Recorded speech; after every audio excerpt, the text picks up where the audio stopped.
TSUKIHINA, Vampire AU Season 2. Part 1. The rain is pouring now. The sound of each drop that reached the ground made me more at ease. Moments like these. Moments I have with Shoyo. Moments with my most precious mate. Moments I'll surely savor for all eternity. It's the best feeling there is. Nothing could freaking ever compare. We were racing throughout the forest when the drizzling started. It has just been a couple of days since the whole vampire werewolf fiasco happened. We wanted to savor the peace that settling it has brought us. The werewolves were now back to their own business, with Tobio and Tadashi as pack leaders. No sacrificing Shoyo. And even if they get back to thinking that, I'd be right here to fight them again. To the end of immortality. To death. A vampire's best treasure is their immortality, but I'd rather lose it than lose Shoyo. Since it rarely rained in our territory, I decided on staying, thinking the drizzling would soon stop. But it didn't. Heck, it even got to this point. It's been raining for the past 30 minutes straight.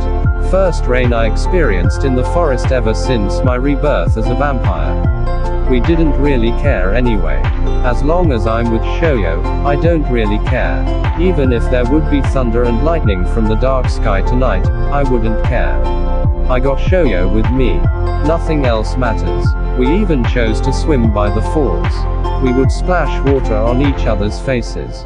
I had an advantage though, since I was taller than him. There was not much effort on my part. Shoyo, on the other hand, jumps every time he would splash water on me. He looks so cute when he does it. His smile just messes with me every time.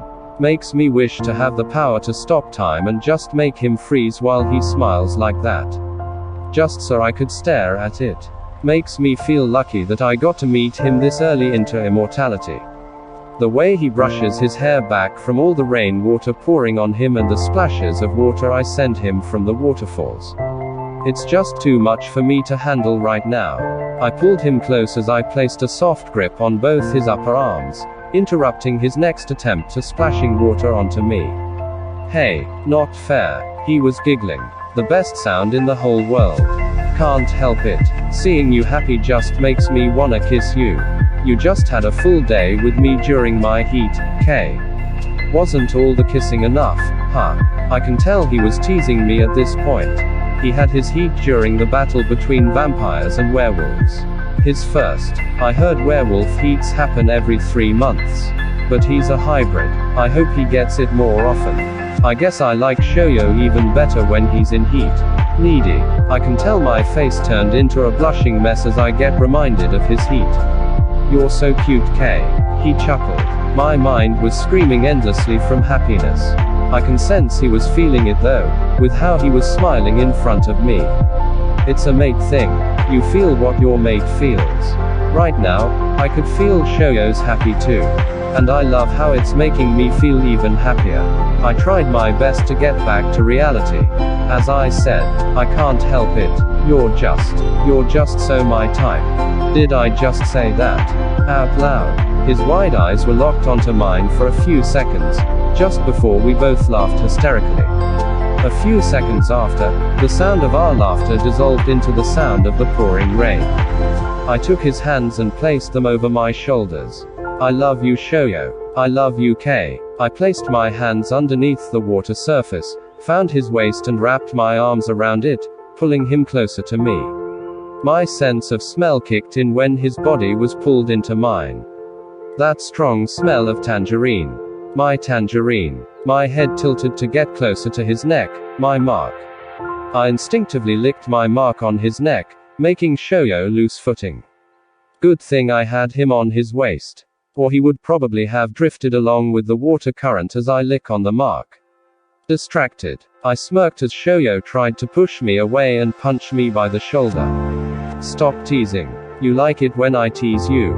You know I do. And it's not fair. Shoyo was pouting, still trying to get free from my hold. I tilted my head again, this time aiming for his lips. His body froze, then his arms found their way around my neck. He must have felt the smirk I managed to sneak in as we kissed away, since he slapped me by my arm before his return to the other around my neck. Kissing Shoyo was addicting. Probably my favorite pastime ever since we started doing it. Wouldn't trade it for anything else. The rain was making it kinda sloppy though. My eyes slightly opened and instantly found the tree where he presented his wolf form to me and Tobio. I lifted his waist and made him wrap his legs around my waist. "What are we doing?" I heard him mumble as we continued with our kissing. Walking towards the tree, I didn't say a word. Just continued fighting with Shoyo's lips for dominance. When we got to the tree, my back gradually slid down along its trunk. We sat there on the ground, Shoyo's legs still wrapped around my waist. Shoyo managed a giggle, probably when he noticed that the leaves from the tree was now blocking the rain from reaching us. "My mate's so smart, you bet I am." He rolled his eyes at me, probably annoyed with my overconfidence. Well, I was just kidding and he most probably knows it. "You think the rain's going to stop soon?" He managed to slip away from my lap and sit beside me, hugging my waist and his head pressed on my chest. He was looking straight at the moon now, and my eyes followed. The moon was slightly covered by the dark clouds that kept the rain pouring. The uncovered portions were unusually bright, as if it had to be seen despite the rain. I'm not sure. I felt him shiver, making me feel the need to hug him back. "Are you cold?" He nodded lightly. "Kinda, yeah. Probably 'cause I just had my heat. And it's been raining for a while now." I didn't feel cold. I actually love it when it's cold.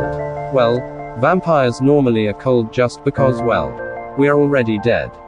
What do you expect? Shoyo is a hybrid though, only half a vampire. So, he didn't get that trait from us. Makes sense somehow since he already inherited heats from his werewolf blood. I loosened my hug. Maybe I'm not supposed to hug him since it'll make him feel colder. "Hey lovebirds, where the hell are you guys? Daichi and Sugawara's looking for both of you. Get back to the house now. Don't mind him, Kay. Just get back as soon as you can. I think it's serious." That would either be Toru or Hajime. Only both has the gift of telepathy. And basing on the voice and how they said it, the first one I heard has to be from Toru.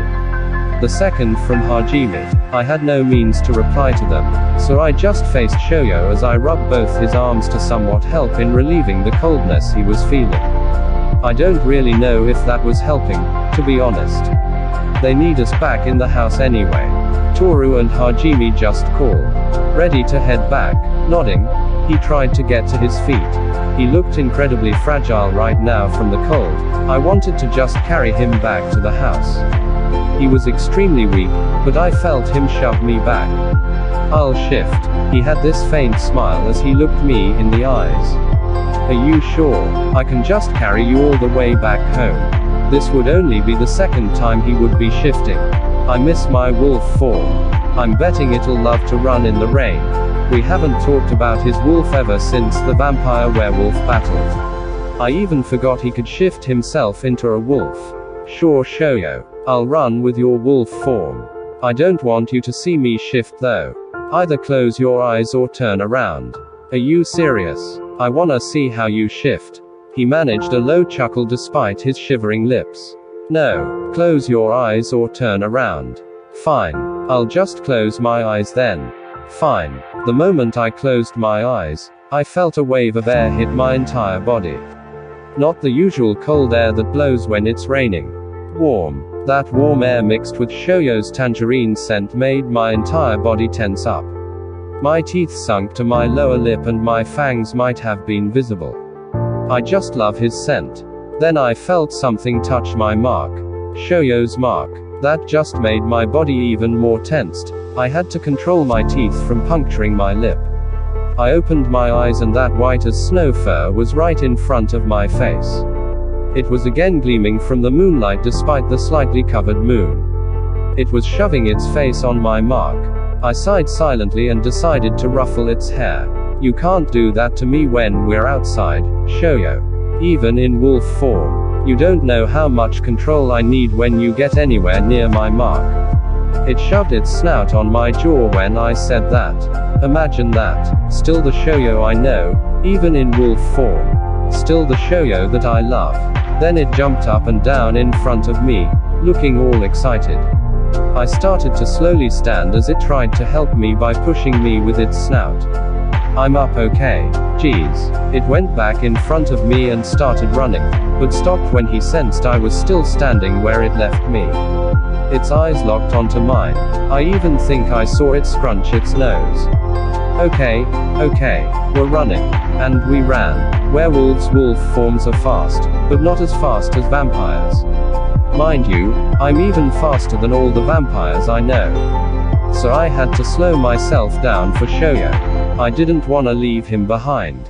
I even played and run around it a few times. And of course, I received a couple of growls. I could just imagine it was Shoyo. Would have been more fun. Haha. We reached the house. Shoyo's wolf form headed straight in front of the fireplace. When he laid there on the floor comfortably, I swiftly got to our bedroom and took a blanket and a pillow. When I got back to the living room, he was already shifted back to his human form. Lying on his side, facing the fireplace. I gave him the pillow, which he quickly hugged, and covered him with the blanket before I sat down next to him. It wasn't a second later when I felt him crawl towards my lap and rested his head there. I placed one hand on his waist and rubbed my thumb in circles there. Are you good? He hummed with his eyes closed. Well, they're finally back. I heard Toru from behind. Is Shoyo alright? I am. Don't worry. Was just cold. Looks like the fire's beginning to warm Shoyo back up. I could sense Toru's elevated eyebrow even without facing him. Shoyo got his temp from his werewolf blood. Toru. He's a hybrid, remember. You can stop wondering now. I hid my smile there when I heard him snort a bit. You're complicated, Shoyo. You're actually more complicated than him, Toru. I heard them have their little dynamics again behind us. These are my friends. They helped me protect Shoyo a couple of days back. I'll forever be grateful. Tadashi must be missing the flirts by now. Or not. Haha. You wanted us back. Actually, Daichi and Sugawara wanted you both back. I think it's something about Shoyo. I felt Shoyo suddenly move and try to sit beside me. We were now both facing the flirts as Daichi and Sugawara came in from behind them. About me. What about me? Do you remember we said we were able to talk to vampire ancestors about you being a hybrid and saving Tadashi? Everyone was quiet. Not even one of the 4 vampires and 1 hybrid in the room answered Sugawara. Well, I did mention it, right? He looked around, trying to get an answer from anyone in the room. Yes, you did, Sugawara. I was just anticipating what you were going to say next. Oh, okay. I thought I didn't cause no one's at least reacting. You can go ahead, Kushi. So about that, you know how gossips go around fast. Shit. Well, that was loud. Toru's hands covered his mouth as soon as he uttered those words. Hajime ruffled his hair and Toru shrugged him off. Did it reach him? Are we in trouble? Stop overreacting, Toru. But yeah, I think you got this one right. Wait, am I missing something here? What are you guys talking about? You remember what I told you about our ancestors, K? About the oldest ancestor known to vampire history. Of course I do. What about it? Well, he might have probably heard about Shoyo being a hybrid. And, without looking away from Sugawara, my hand sought for Shoyo's. Sugawara was talking about the oldest living vampire to date. I even read a full book about him from Sugawara's collection. That he was a pure-blooded vampire. That he was unmated until now. It must be hard living for 1,000 years, and still not having a mate. He was honest about his flings on that book though. He even said that if he would be meeting his mate, he still wouldn't get himself mated to the vampire. Probably sucks to be him. Or his future mate. Who wouldn't want to have his own mate? I've been smiling more ever since I felt Shoyo was my mate. Being more at peace. I have a bad feeling about this. Well, he kinda wants to meet us, especially Shoyo. I felt both our grips tighten. Wait, did he specifically mention everyone's names? I mean, I would understand why he wants to meet Shoyo. But why us two? The only name mentioned was Shoyo's. But he wants everyone in the family to be there too. Nope. I won't come. Nope. Why? Is he scary or something? He is scary as hell. You know how we each have gifts. Well, I heard his gift was related to others' gifts. He can take your gifts away, leaving you giftless for all eternity. Nope. I don't like using my gift, but I also don't want them taken away from me. I agree with Toru. He isn't really interested with us. I don't think we need to come see him. Sorry Shoyo. We're not going either. We can't decline him. Why not? I don't wanna go. Shoyo doesn't wanna go. Right Shoyo? A very long pause. It was like my body froze the entire time. Can we go see him